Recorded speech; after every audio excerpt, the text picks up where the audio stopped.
distinguished co-chairs of the 5th Brussels Conference, Excellencies, ladies and gentlemen, I would like at the outset to commend the organizers for their unwavering determination to convene this conference despite the time of uncertainties worldwide.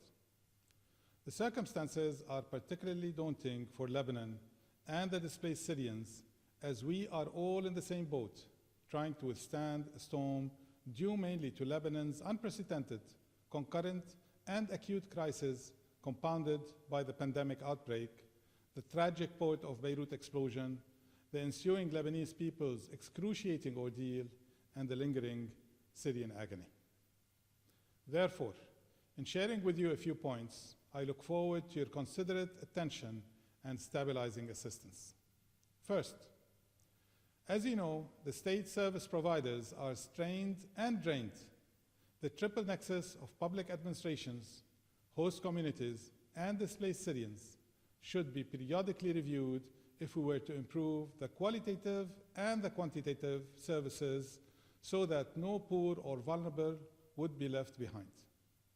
Second, a national COVID-19 vaccination plan was launched on February 14, 2021, aiming to vaccinate around 6.8 million Lebanese and non-Lebanese, including the displaced Syrians and the Palestinian refugees.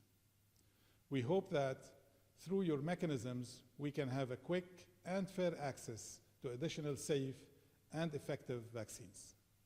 Third, reinforcing the social safety net is of paramount importance in a country where poverty continues to worsen, engulfing around 60% of the Lebanese people, amongst them about 25% living in abject poverty, joining most of the displaced Syrians in extreme poverty if Lebanon keeps sinking in the abyss.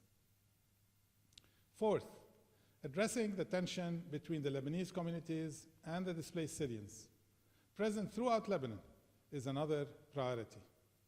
Despite the reported incidents, which I hope will remain isolated, Lebanon continues to provide shelter for the displaced Syrians and to show a caring solidarity.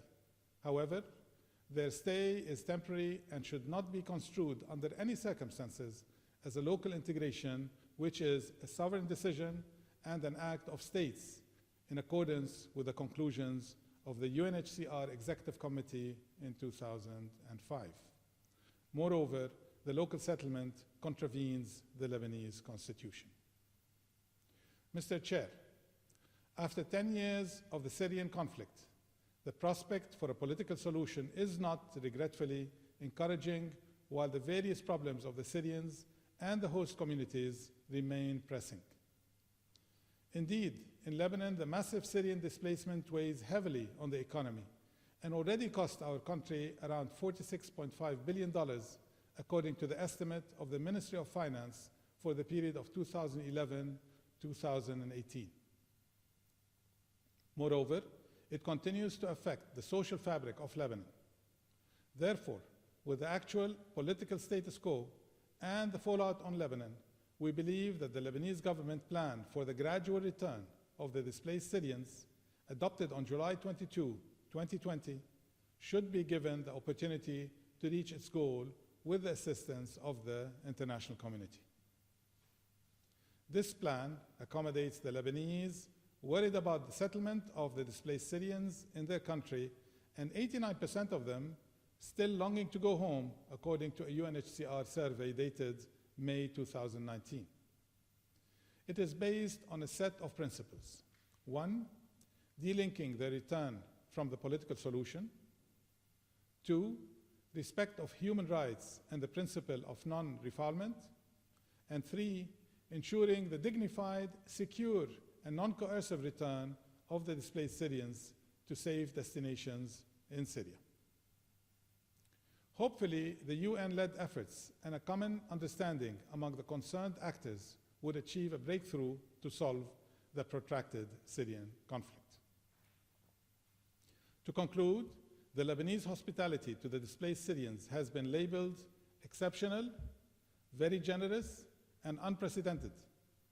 It could not have been so had it not been for the Lebanese people. I seize the moment to pay tribute to the ordinary, decent, and good Lebanese for their remarkable resilience and their ongoing hospitality beyond realms of possibility, while experiencing onerous living conditions and enormous constraints, thereby demonstrating their strong faith in the human worth. These great Lebanese deserve the valuable support of the EU, UN, and the international community herein represented, and to whom I express my gratitude. Thank you.